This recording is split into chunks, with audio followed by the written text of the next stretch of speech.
మిత్తురు రవి గారికి, కనకారావు గారికి, కృష్ణాంజనేయులు గారికి, చూస్తున్న ప్రేక్షకులకు కూడా నమస్కారం. విల్సన్ గారు, కుటుంబాలను అడ్డుపెట్టుకుని అసలు రాజకీయం చేసింది ఎవరు, మొదలు పెట్టింది ఎవరు, నిజంగా చేస్తున్నది ఎవరు? అంటే కుటుంబాలు అనేది ఖచ్చితంగా ఉపయోగపడతారండి. ఎవరికైనా రాజకీయాల్లో ఉన్న వాళ్ళకి వాళ్ళ సత్యపడి ఉపయోగపడతారు, చెల్లి ఉపయోగపడుతుంది, తమ్ముడు ఉపయోగపడతారు. అందరూ ఒక ఎలక్షన్ అంటే అందరూ కలిసి పనిచేస్తారు. దాన్ని మనం కుటుంబం అని చెప్పుకోవాల్సిన అవసరం లేదు. వాళ్ళు శ్రేయభిలాషులుగాను వాళ్ళకి ఆత్మీయులుగా పనిచేస్తారు. అది జనరల్ గా సహజంగా జరుగుతుంది. అయితే వాళ్ళని రాజ్యాంగేతర శక్తిగా వినియోగించి వాళ్ళ చేతిలో పెత్తనం పెడితే మాత్రం అది ఎవరు చేసినా అది తప్పే అవుతుంది. ఇక్కడ నేనేమంటానంటే ప్రజల కోణంలోనే మనం ఏదైనా చూడాలి. ఆ విషయంలో జగన్మోహన్ రెడ్డి గారు ఆయన బాధ్యతగా వ్యవహరించలేదు కాబట్టి ఆయన్ని ప్రజలు ఈరోజు ప్రతిపక్షంలో పెట్టారు. కాబట్టి నిన్న జగన్మోహన్ రెడ్డి గారు అప్పుల విషయంలో చెప్పారు.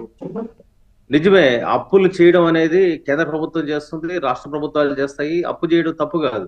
కానీ చేసిన అప్పులు మనం రాష్ట్ర అభివృద్ధి కోసం కేటాయించామా, మన బిడ్డల భవిష్యత్తు కోసం కేటాయించామా, నెక్స్ట్ జనరేషన్ కోసం కేటాయించామా, ఇది కీలకమైన విషయం. ఆ విషయంలో జగన్మోహన్ రెడ్డి గారు ఆయన ఆలోచన విధానం కానీ ఆయన పాలసీలు కానీ డిఫరెంట్. ఆయన వెల్ఫేర్ వైపే పోయారు తప్ప శాశ్వతమైన ప్రాతిపదిక మీద వెళ్ళలేదు. ఎందుకంటే ఎప్పుడైనా సరే ఒక ప్రభుత్వానికి అభివృద్ధి, సంక్షేమం రెండు కళ్ళుగా ఉండాలి. ఆ రెండు కళ్ళుగా ఉండాల్సిన దగ్గర ఆయనకి ఒక కన్నే పనిచేసింది. ఆ సంక్షేమం మీద మాత్రమే ఆయన డిపెండ్ అయ్యారు. వాస్తవానికి మనం చూడండి, అమరావతిని మనం డెవలప్ చేసుకుంటే అక్కడ 45 కేంద్ర సంస్థలు వస్తాయి. తర్వాత దానికి సంబంధించిన నిధులు వినియోగించడం ద్వారా నెక్స్ట్ జనరేషన్ బాగుపడుతుంది. అదేవిధంగా పోలవరం కంప్లీట్ చేసుకుంటే అది ఎన్నో లక్షల ఎకరాలకు నీరిస్తుంది. ఇటువంటి దీర్ఘకాలిక ప్రయోజనాల విషయంలో శ్రద్ధ వహించాలి ముఖ్యమంత్రిగా. అవును, వహించలేదు అనేది స్పష్టమవుతుంది. అదేవిధంగా వెల్ఫేర్ విషయంలో పోతే ఆయన అమ్మఒడిని, జగనన్న దీవెన ఇట్లాంటి పథకాల మీద డిపెండ్ అయ్యారు తప్ప కార్పొరేషన్లకు రూపాయి డబ్బులు ఇవ్వకపోవడం వల్ల కార్పొరేషన్లు కూడా మోతేసుకునే పరిస్థితులకు వెళ్ళిపోయింది. అంటే కార్పొరేషన్ భారీగా తెచ్చింది కూడా ఆయనే కదా. ప్రతి కులానికి ఒక కార్పొరేషన్ తెచ్చారు, అది మంచిదే. కాకపోతే నిధులు లేకుండా చేసిన పరిస్థితి ఎలా ఉంటుందంటే, ఇస్తరా కేసి భోజనం పెట్టకపోతే ఎట్టయితే బాధపడతారో భోజనం దగ్గర కూర్చున్న వాళ్ళు, అట్లాగనే కార్పొరేషన్ కి చైర్మన్ చేసే ఉపయోగం లేదండి. వాళ్ళు ఆ కార్పొరేషన్ ద్వారా ఏదైనా మేలు జరిగితే ఆ చైర్మన్ సంతోషపడతారు యాక్చువల్ గా. కాబట్టి అక్కడ వైఫల్యం జరిగింది. ఇప్పుడు ఈ ప్రభుత్వం అయినా దాన్ని సెట్ చేయాలని మేము కోరుతున్నాం. మొదటి నుంచి కూడా నేను అదే చెప్తున్నాను, ఇప్పుడు కూడా అదే చెప్తాను. కాబట్టి నిధులు కేటాయించాలా, బడ్జెట్ లో కూడా నిధులు పెట్టాలా. ముఖ్యంగా బడుగు వర్గాల కార్పొరేషన్, ఉదాహరణ ఎస్సీ కార్పొరేషన్ ఉందనుకోండి, భూమి కొనుగోలు పథకం, పండ్ల తోట పెంపకం, తర్వాత ట్రైనింగ్ ప్రోగ్రామ్స్, ల్యాండ్ పర్చేస్, ఈ అనేక పథకాలు ఉంటాయి. వీటన్నింటినీ అమలు చేయడం అనేది అవసరం. అది ఆ ప్రభుత్వం చేయలేదు కాబట్టి ఈ ప్రభుత్వాన్ని చేయాలి, ప్రజలు ఆశిస్తారు, తప్పులేదు. ఇక కుటుంబాలకు వచ్చేసరికల్లా జగన్మోహన్ రెడ్డి గారిని వాళ్ళ చెల్లెలు, తర్వాత వాళ్ళకి సంబంధించిన ఇంకా ఇతర బంధువులు ఎవరిని విభేదించి బయటకు వచ్చి మాట్లాడితే తప్ప చంద్రబాబు నాయుడు గారిని ఆయన కుటుంబ సభ్యులు ఎవరు బయటకు వచ్చి మాకు చంద్రబాబు నష్టం జరిగిందని ఎవరు అనలేరు. అంటే దాని రికార్డెడ్ మీద డిస్కషన్ పెట్టుకోవచ్చు. అవును, అంటే అనేక సందర్భాల్లో రామ్మూర్తి నాయుడు గారిని చంద్రబాబు నాయుడు గారు ఏదో బంధించారని, ఆయన్ని ఎదగనివ్వలేదని రకరకాలుగా వైసీపీగా మాట్లాడినప్పుడు కూడా నిజంగా రామ్మూర్తి నాయుడు గారి కుమారుడు, ఆయన hero, cine hero Nara Rohit గారు, వాళ్ళు ఎవరు కూడా బయట ఎప్పుడు మాట్లాడిన పరిస్థితి, మేమంతా పెదనాంతోనే ఉన్నామన్నారు.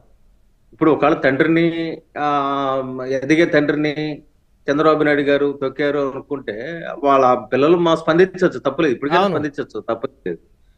అదేవిధంగా జూనియర్ ఎన్టీఆర్ ఆయన యాక్టివ్ గానే పనిచేశారు పార్టీలో. ఇంకా ఆయన సినిమా రంగానికి పరిమితం అవ్వాలనుకుంటున్నారేమో నాకైతే తెలియదు. ఒకవేళ జూనియర్ ఎన్టీఆర్ గారు బయటకు వచ్చి నన్ను తొక్కేశారంటే ఖచ్చితంగా దాని మీద డిబేట్ పెట్టుకోవచ్చు, తప్పులేదు. ఇక్కడ నేనేమంటానంటే మాదంతా కుటుంబం అని వాళ్ళు అనుకుంటున్నారు. వాళ్ళు ఎక్కడ విభేదాలు ఎక్కడ బయటపడలేదు. ఒక్క లక్ష్మీపార్వతి గారు, ఆవిడకి అసలు కుటుంబానికి సంబంధం లేదు. చివరి రోజుల్లో రామారావు గారిని పెళ్లి చేసుకున్నారు. అయినప్పటికీ కూడా ఆమె మొదటి నుంచి డిఫర్ అయ్యారు. ఆమె బయటకు వచ్చి ఆమె తన రాజకీయ జీవితం ప్రయాణం చేస్తున్నారు. అదే సమయంలో ఆమె వైసీపీలో చేరి వైసీపీ కార్యకర్త గారు ముందుకెళ్లారు, వెళ్ళి ఆమె పదవి తెచ్చుకున్నారు, ఆమె ముందుకెళ్లారు. కాబట్టి న్యాచురల్ గా వైసీపీ కార్యకర్తలు చంద్రబాబు నాయుడు పొగినట్టుంటది, విమర్శించినట్టుంటది తప్ప అక్కడ కుటుంబపరమైన అంశం రాదు. ఆమె ఆల్రెడీ ఆ పార్టీలోకి వెళ్ళిపోయారుగా. ఇక్కడ నేనేమంటానంటే కుటుంబ రాజకీయాల కంటే కూడా రాష్ట్ర ప్రయోజనం ముఖ్యం. రాష్ట్రానికి మనం ఏం చేసాం? ఎస్, జగన్ కొన్ని మేలు చేశాడు, అమ్మఒడి లాంటి పథకాలు తీసుకొచ్చాడు. చంద్రబాబు నాయుడు గారు అమరావతి లాంటి పథకం తీసుకొచ్చాడు, అమరావతిని రాజధానిగా డెవలప్ చేశారు. 3,00,000 ఎకరాలు ఎక్వైర్ చేసి 3,00,000 కోట్లు ఖర్చు చేసే భూములను ఎక్వైర్ చేసి దాన్ని ఒక లాంగ్ విజన్ లో పోతున్నారు. కానీ ఇక్కడ ఏంటంటే ఏ ప్రభుత్వం అయినా సరే మంచి చేయాలని రాష్ట్ర ప్రజలు కోరుకుంటారు. ఇంకా వాళ్ళ అధికారులు ఉన్నప్పుడు ప్రతిపక్షాలని లేకపోతే ఇతర రాజకీయ పార్టీలు రాజకీయ విమర్శలు చేస్తుంటారు. నేను చెప్పేది ఏంటంటే బేసిక్ గా రాష్ట్ర ప్రజల ప్రయోజనం దృష్టిలో పెట్టుకొని ఎవరైనా స్పందిస్తే దానివల్ల ప్రజలకు మేలు జరుగుతుంది. క్రిటిసిజం చేశారనుకోండి జగన్మోహన్ రెడ్డి గారు, అది ఈ రాష్ట్ర ప్రభుత్వం ఫలాంది చేయలేదు, ఇప్పుడు ఉదాహరణకి మేము ఫలానా పథకం పెట్టాము, ఫలానా పథకం తీసేశారు, అది ప్రజలకు మేలు జరుగుతుంది, ఇది చెప్పుకోవచ్చు. అవి చెప్పుకోవడం క్రిటిసిజం చేయడం తప్పులేదు. డెమోక్రసీలో ప్రజాస్వామ్యంలో విమర్శ అనేది ఒక ఆయుధం, అదొక ఔషధంగానే తీసుకోవాలి. కాబట్టి ఔషధం కాస్త చేదుగా ఉన్నా అది పనిచేస్తుంది.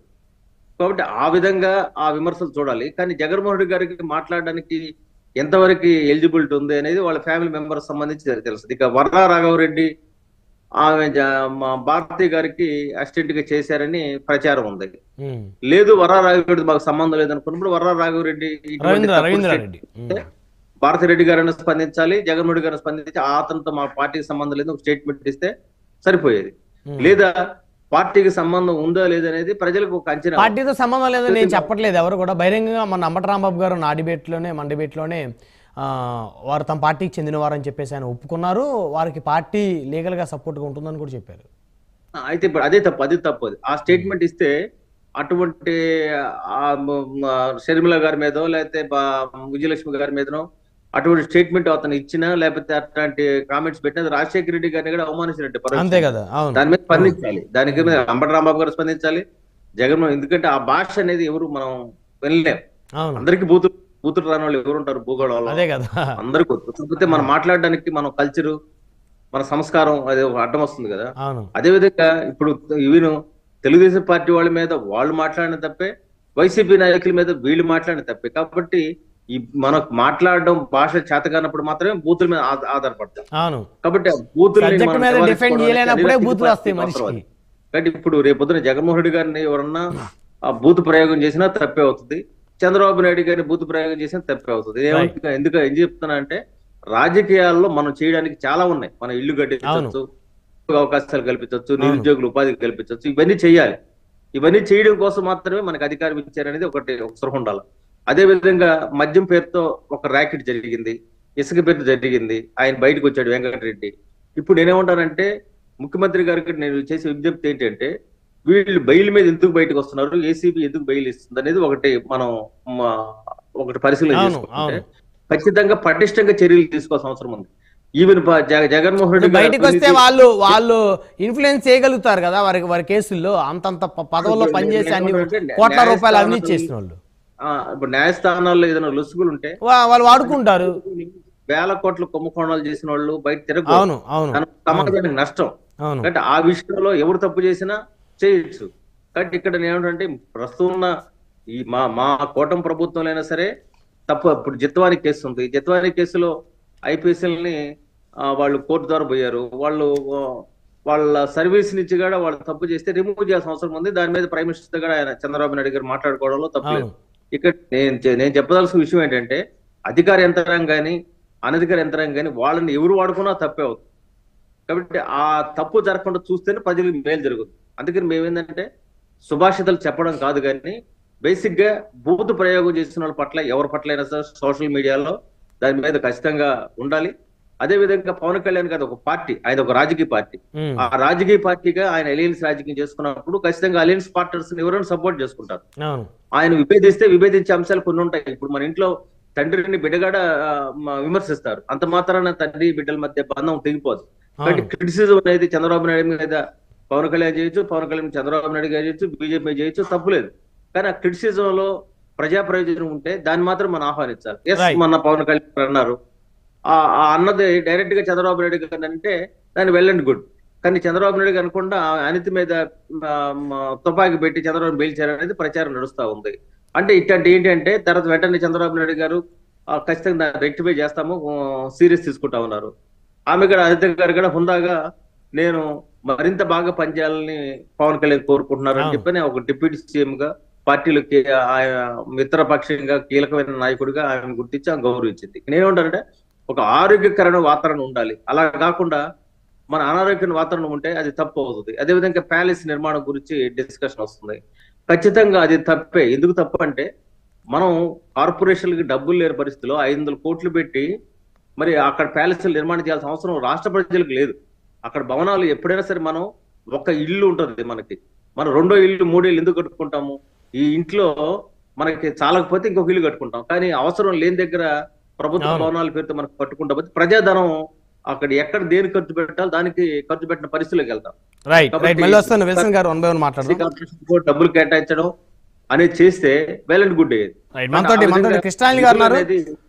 ప్రాపర్ గా ఖర్చు జరగలేదు అనేది అర్థమవుతాం. రైట్ కృష్ణాలి గారు మనతో రాజకీయ విశ్లేషకులు. కృష్ణాలి గారు good morning sir. Good morning Brahmanaidu గారు, ప్యానెల్ మెంబర్స్ అందరికి కూడా నమస్కారం.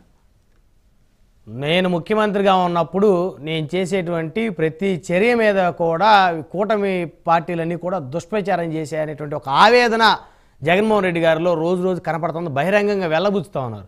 నేను చేసే ప్రతి దాని మీద తప్పుడు ప్రచారం చేశారు. మరి ఈరోజు వీళ్ళు ఏం చేస్తా ఉన్నారు? వీళ్ళేమైనా వెంటనే హామీలు అమలు చేస్తా